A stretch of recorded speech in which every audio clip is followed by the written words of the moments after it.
Do not look at me like I am broken. Margaret Caldwell whispered the words so softly that only the white tablecloth seemed to hear them. But to Ethan Caldwell, they landed louder than the silver spoon that had just slipped from her trembling hand and struck the marble floor. The sound cut through the Marlowe room like a tiny bell announcing something no money could hide. Conversations paused. A waiter near the wine station stopped mid-step. A woman at the next table glanced over her champagne flute, then looked away too late to pretend she had not seen. Margaret sat in her wheelchair beneath the golden chandelier, 72 years old, elegant in a pale blue jacket, her silver hair pinned carefully, her dignity held together by posture alone. Her right hand still hovered above the plate, shaking from the effort of doing something she had done without thinking for most of her life. Eating dinner. Ethan should have seen it before anyone else did. He was her son, her only son, the man who could read a contract worth $300 million in less than 10 minutes, who could notice a weak clause across a boardroom table, who could sense hesitation in an investor before the investor even cleared his throat. But tonight, he had noticed the wrong things. The market timing, the redevelopment figures, the attorney waiting for his signature, the private call blinking on his phone. He had brought his mother to one of Chicago's most exclusive restaurants because it looked caring from the outside. A private table, soft lighting, a driver at the curb, a nurse on call, the best menu in the city. But presence cannot be outsourced. Love cannot be delegated to polished glass and imported flowers. Margaret looked down at the spoon on the floor, then at her son, and her face folded for half a second before she forced it smooth again. That was what broke the room, not the spoon, not the silence, but the way a proud woman tried to disappear inside her own embarrassment. Ethan lowered his phone. "Mom, I was just handling something important," he said, already reaching for the polished tone he used when a problem needed to be managed. Margaret gave a small, tired smile. "I know," she said. "Everything is important." Across the room, Amara Johnson heard that sentence while carrying a tray of water glasses.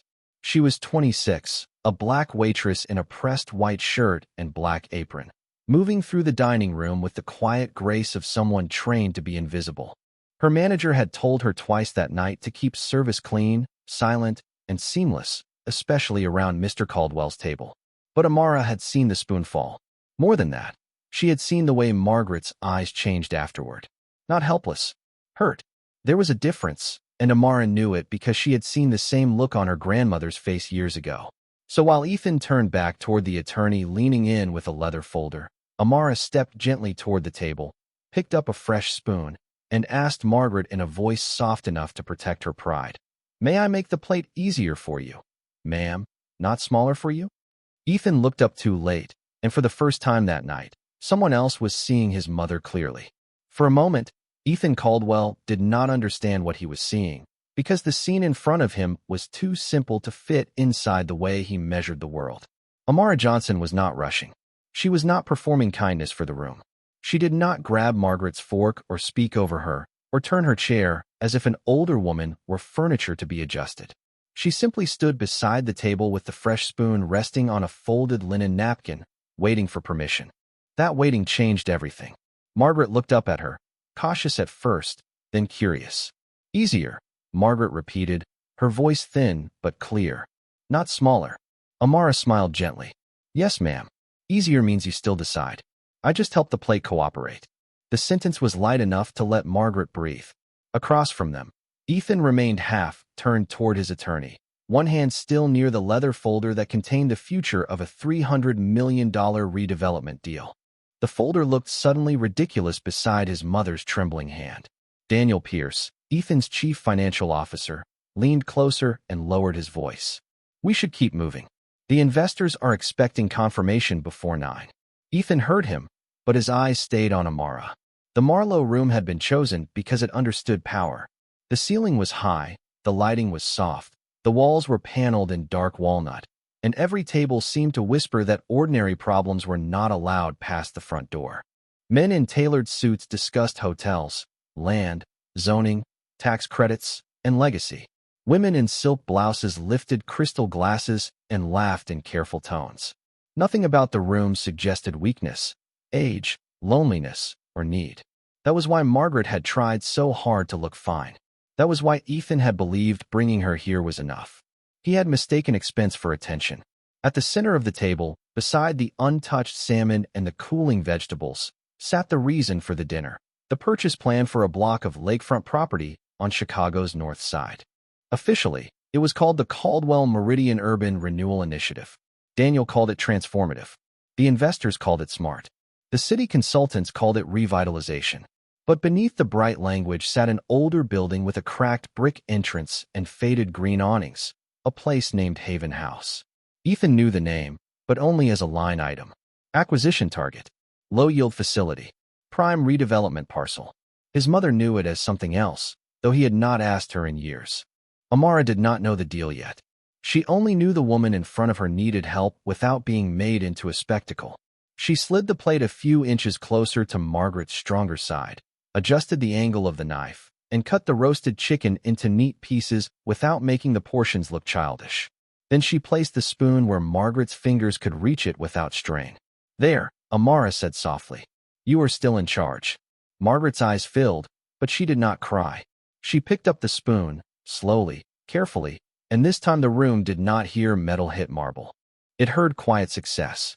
The quiet success lasted less than 5 seconds before the room tried to cover it with noise.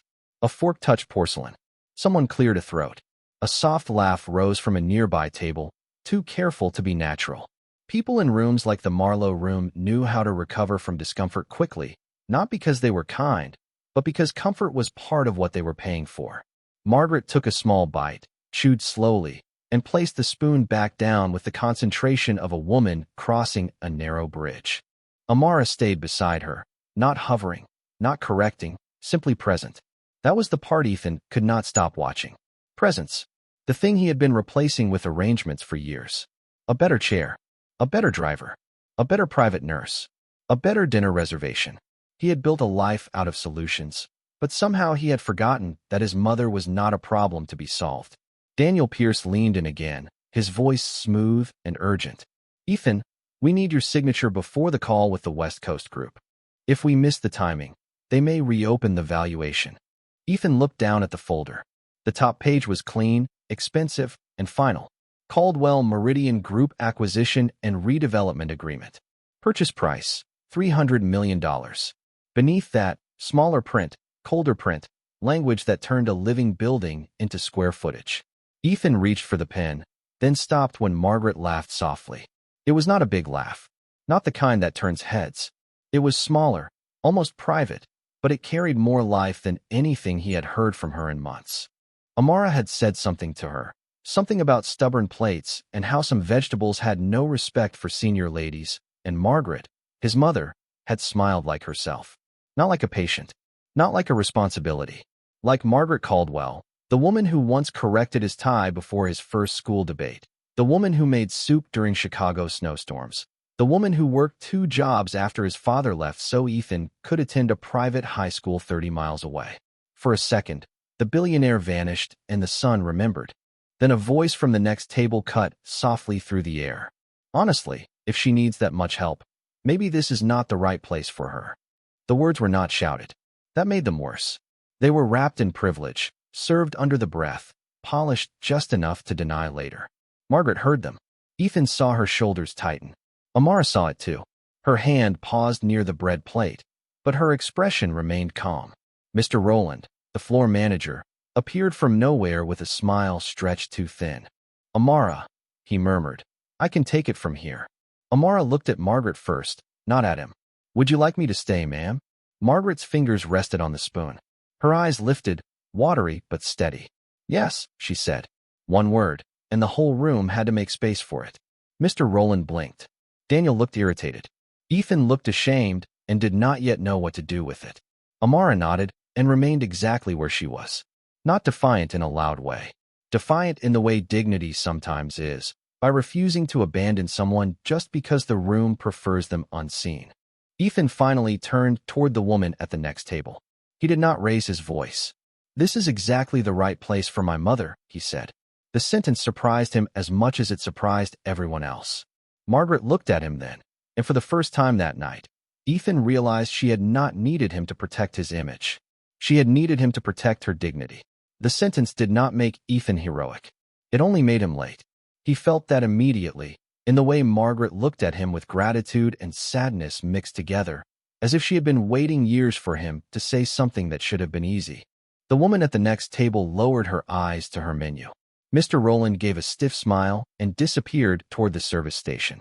Daniel Pierce, however, did not disappear. Men like Daniel did not believe in emotional pauses unless they could be monetized. He waited 3 respectful seconds, then slid the leather folder closer to Ethan's hand. "Good," Daniel murmured.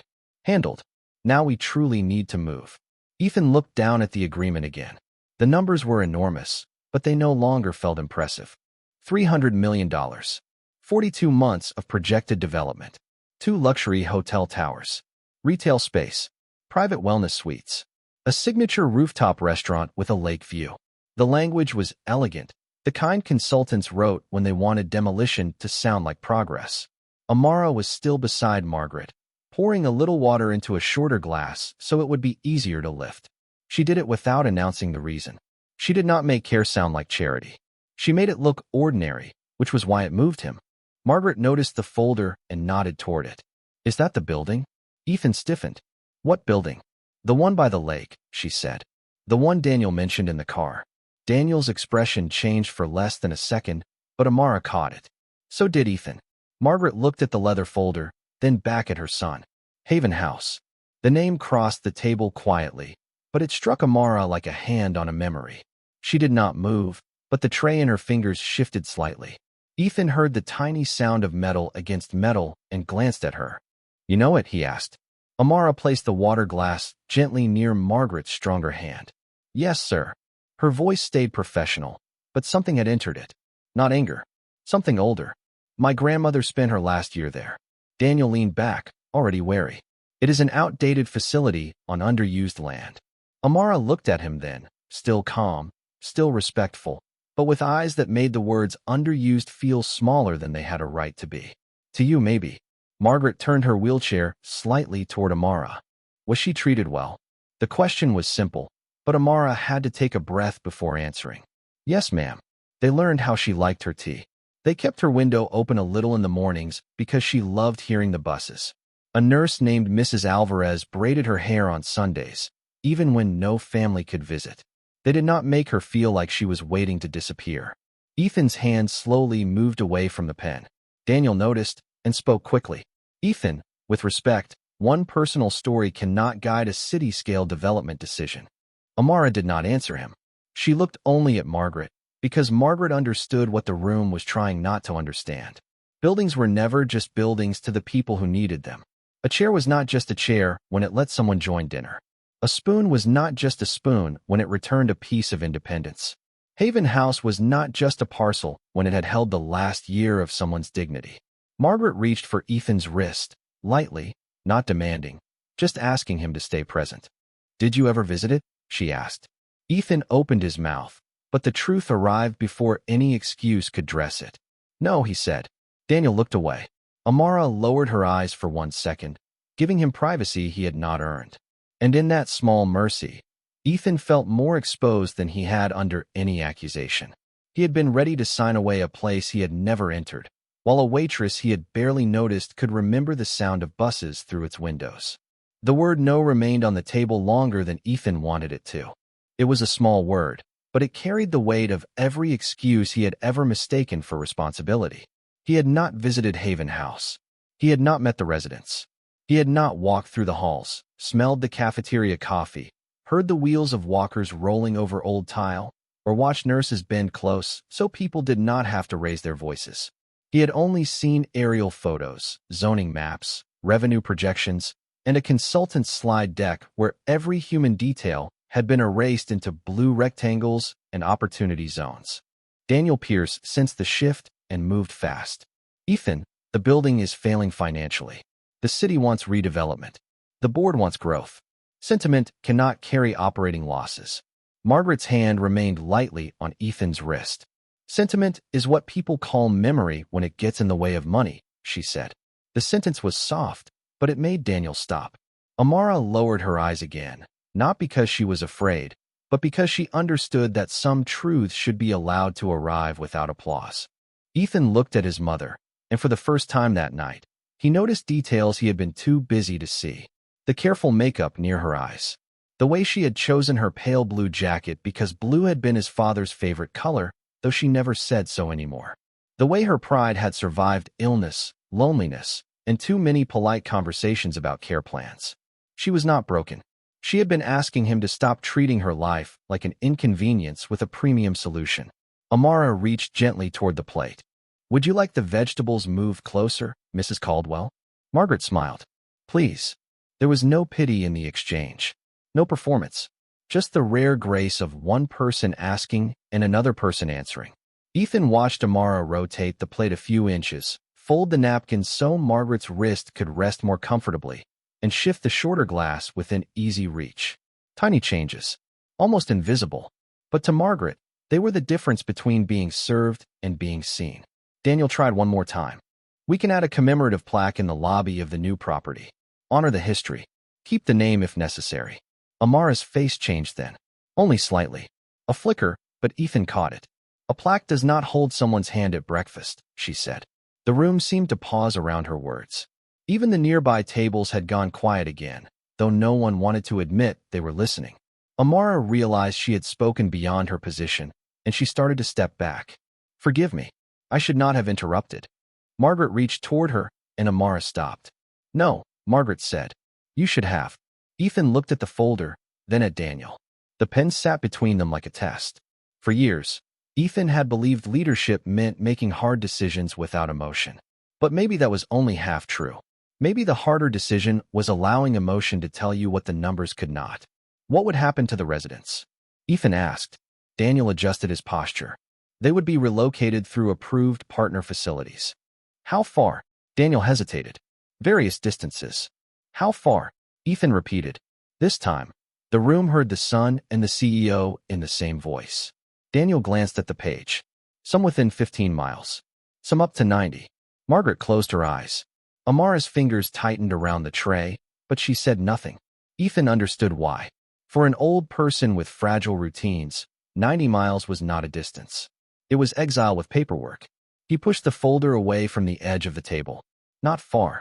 Just enough for everyone to see he was no longer reaching for it. Daniel stared at him. Ethan. But Ethan was looking at Amara now, at the young woman in a black apron who had done more with a spoon and a plate than his entire company had done with a redevelopment plan. "Tell me about Haven House," he said. Amara blinked. "Sir, not the property," Ethan said quietly. "The place." And in that moment, the deal stopped being a transaction. It became a question with faces. Amara looked at Ethan Caldwell for a long second, because powerful people often asked for stories when what they really wanted was forgiveness dressed as information. But Ethan was not smiling now. He was not performing concern for the investors, not glancing at Daniel for approval, not reaching for the pen. His eyes were on her, as if the room had finally lowered its volume enough for him to hear someone outside his own world. Amara set the tray down on the service stand beside her and folded her hands in front of her black apron. "Haven House smelled like oatmeal in the mornings," she said. The sentence was so ordinary that it made the table even quieter. Not expensive coffee, not flowers in the lobby, not anything fancy. Oatmeal, clean sheets, and lemon soap. "My grandmother used to say it smelled like people trying." Margaret smiled faintly, and Ethan felt that smile reach him before he understood why. Amara continued, her voice steady but careful. "Her name was Lillian Johnson. She had arthritis in both hands, and after my grandfather passed, she stopped pretending she could do everything alone. She hated needing help. Hated it. The first week at Haven House, she refused to eat in the dining room because she thought people would stare." Margaret's fingers tightened around her napkin. Ethan saw it. Amara did too, but she did not stop. Then one of the aides sat beside her and peeled an orange without making a show of it. She just talked about the weather, the cubs, the lake wind, anything normal. She placed each slice where my grandmother could reach it. Not once did she say, "Let me do that for you," like it was a rescue. She made help feel like company. The words settled into Ethan's chest with an ache he had no business resenting. Across from him, Daniel's expression grew tighter, but even he did not interrupt. There are moments when numbers lose their nerve. This was one of them. Amara looked toward Margaret's plate. That is what I learned there. Care is not only medicine. It is how you hand someone a spoon. It is whether you ask before moving their chair. It is whether you remember they were a whole person long before they needed help. Margaret blinked slowly, holding herself together with the discipline of a woman who had spent months refusing to be pitted. Ethan looked at his mother and saw the years he had missed while standing close enough to claim he was there. He remembered hospital rooms where he had answered emails beside her bed, physical therapy appointments his assistant had scheduled, birthdays he had turned into deliveries, flowers, scarves, chauffeurs, comfort without closeness. Daniel finally leaned forward, voice low. It is a moving story, but this is still an underperforming facility. Ethan did not look at him. Who decided what performance means? Daniel paused. The financial review. Then the review was incomplete.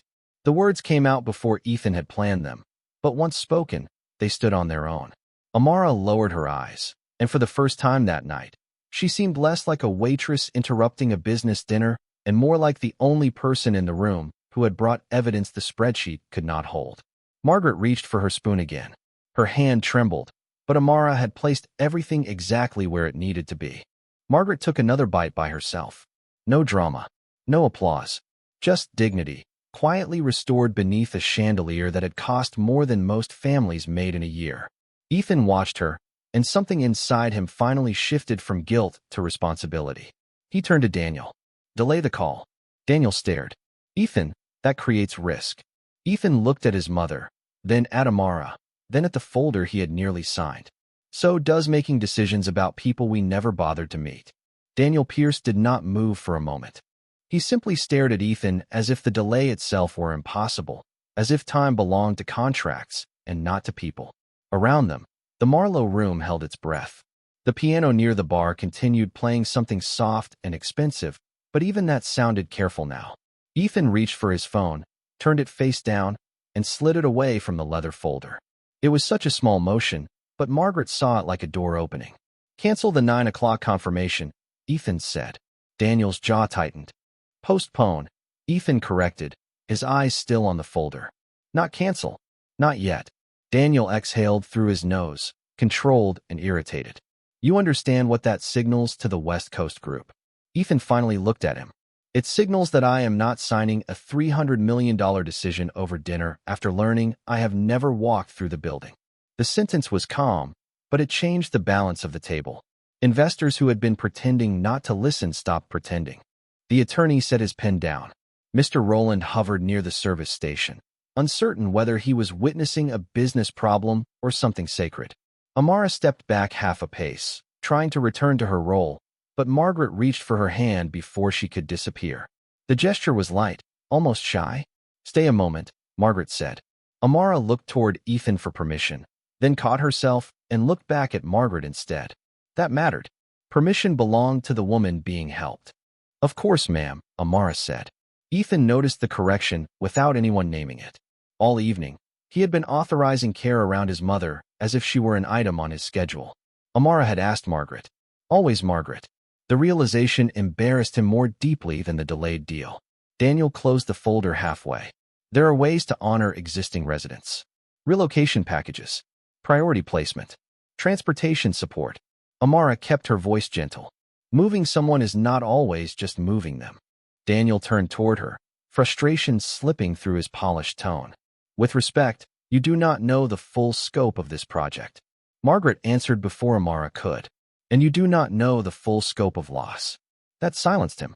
Ethan looked at his mother, stunned not by the words, but by the strength beneath them. For months, he had mistaken her quietness for acceptance. Maybe she had only been tired of speaking to a son who solved around her instead of listening to her. Margaret took a slow breath. When your father left, I moved us 3 times in 2 years, she said to Ethan. Every apartment had a different sound at night. Different pipes. Different neighbors. Different bus routes. You were young, but your body knew. You stopped sleeping for weeks. Ethan remembered flashes. A radiator clanging. His mother reading beside his bed. A blue blanket with a torn edge. A place can hold a person together, Margaret said, especially when their body is already asking them to let go of so many things. Amara lowered her gaze, giving the memory respect. Daniel had no answer for that, because some truths do not fit into a redevelopment memo. Ethan pushed the folder farther away. This time, not an inch. A foot. The movement was unmistakable. Tomorrow morning, he said, we go to Haven House. Daniel blinked. We? You? Me? The attorney, and anyone asking me to sign. We meet the staff. We meet residents willing to speak with us. We review the facility needs in person. He turned to Amara. And if you are willing, I would like you to come too. Not as staff. As someone who knows what we might miss. Amara did not answer quickly. She looked at Margaret first, then at the folder, then at the chandeliered room, where people like her were usually expected to serve the decision, not shape it. I will come, she said. If Haven House is treated like a home before anyone calls it an asset. Ethan nodded, and the word asset suddenly sounded cheap. Margaret smiled, small but real. Outside, Chicago glittered beyond the windows, all steel and lake wind and ambition. Inside, a dinner meant to close a deal had opened something far more difficult, a man's responsibility to the people hidden behind his progress. The next morning did not feel like a tour. It felt like a reckoning with fluorescent lights. Haven House stood 3 blocks from Lake Michigan, smaller than Ethan had imagined and older than the photographs had allowed him to understand. The brick was weathered. The green awning sagged slightly at one corner. A row of planters lined the front entrance, filled with winter-tough flowers someone had cared enough to keep alive. Daniel Pierce stepped out of the black sedan first, already checking his phone, already wearing the expression of a man preparing to endure sentiment before returning to numbers. Ethan stepped out after him, then paused when Margaret's wheelchair was brought to the curb. Amara arrived in a simple dark coat over her white service shirt and black apron because she had come straight from the morning shift. She did not look like a consultant. She looked like someone who knew how to notice what consultants missed. Margaret looked at the building for a long time. It is not beautiful, Daniel said carefully, but the land is. Ethan did not answer. Inside, Haven House smelled exactly as Amara had described. Oatmeal, lemon soap, clean sheets, something warm and human beneath the age of the walls. A receptionist with silver glasses greeted Margaret first, not Ethan, not Daniel, not the attorney holding the redevelopment folder. Good morning, Mrs. Caldwell, she said. Would you like the sunny hallway or the quiet one? Ethan watched his mother's face change. The question gave her a choice before it gave her assistance. Sunny, Margaret said. The receptionist smiled. Good choice. It was a tiny exchange. It carried more dignity than half the luxury services Ethan had paid for in the last year. They moved through the hallway slowly. Residents sat near windows, some reading, some talking, some simply watching the lake light shift on the wall.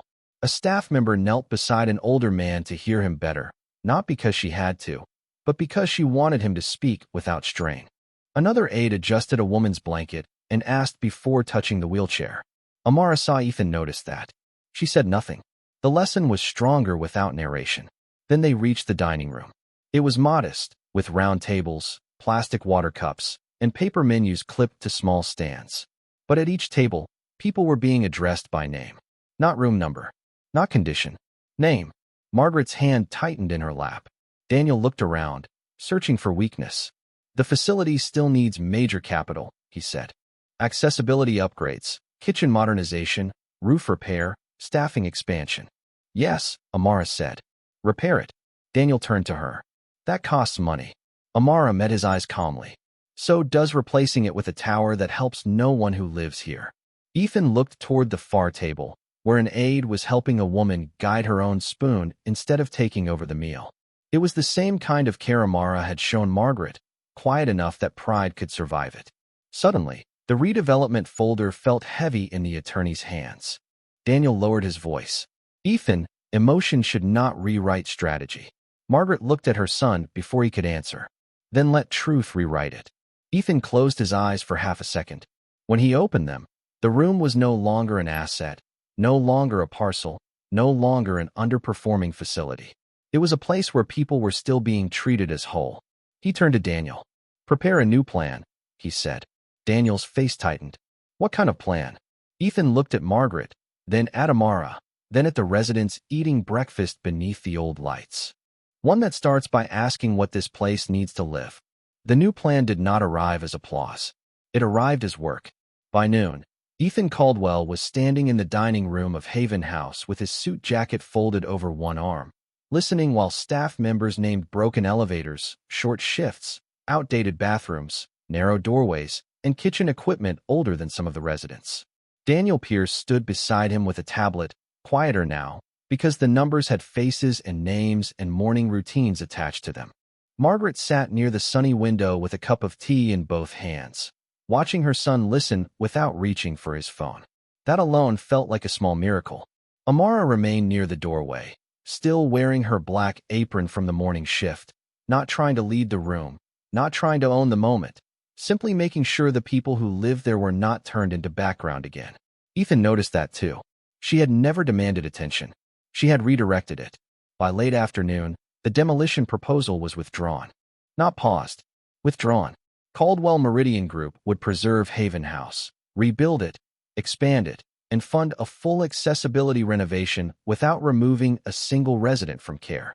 The luxury towers would become something else entirely, a recovery hotel and family stay center connected to Haven House, designed for people visiting loved ones, patients leaving hospitals, caregivers who needed rest, and older adults who deserve comfort without being priced out of dignity. Daniel called it complicated. Ethan called it overdue. The attorney asked whether he wanted a press statement. Ethan looked across the room at Margaret, then at Amara. "Not yet," he said. "First we do the work." That evening, as the winter lights softened over Lake Michigan, Ethan found Amara near the front entrance, helping a resident choose between two scars for the cold ride to a medical appointment. She treated the choice like it mattered, because it did. When the resident rolled away smiling, Ethan stepped closer, slower than he would have the night before. "Miss Johnson," he said, "I owe you more than thanks." Amara folded her hands in front of her apron. "Your mother needed to be seen. That is all." Ethan shook his head. "No, that is not all. You saw her before I did. You saw this place before I did. And you told the truth when it would have been easier to stay silent." Amara looked through the glass doors at the old green awning, the planters, the uneven sidewalk, the building that had somehow held more grace than the richest room in Chicago. "I did not save anything by myself," she said. "Someone once cared for my grandmother with dignity. I just remembered what that looked like." Ethan swallowed, and this time he did not hide the emotion from his face. "I am sorry," he said. "To my mother, to the people here, and to you." Amara studied him for a moment, not coldly, not warmly, but honestly. "Then let the apology become policy." He nodded. "It will." Weeks later, the first changes were small. Wider dining paths, new handrails, better lighting, more staff during meals, chairs that did not make people feel trapped, plates designed for independence, not embarrassment. Margaret began visiting every Tuesday, not as a guest of honor, but as a volunteer who read letters aloud to residents whose hands tired easily. Ethan came with her, and for the first time in years, he stayed the whole hour. And Amara, still a waitress at the Marlowe Room, became the first community advisor on the Haven House redesign board. She did not ask for a spotlight. She asked for listening sessions. She asked for residents at the table. She asked that every plan begin with names before numbers. Because that was the lesson Ethan had almost missed under a chandelier. Money can buy buildings, but dignity has to be practiced by hand. She had not fed his mother like a patient. She had helped her like a person, and that was what moved him enough to change everything.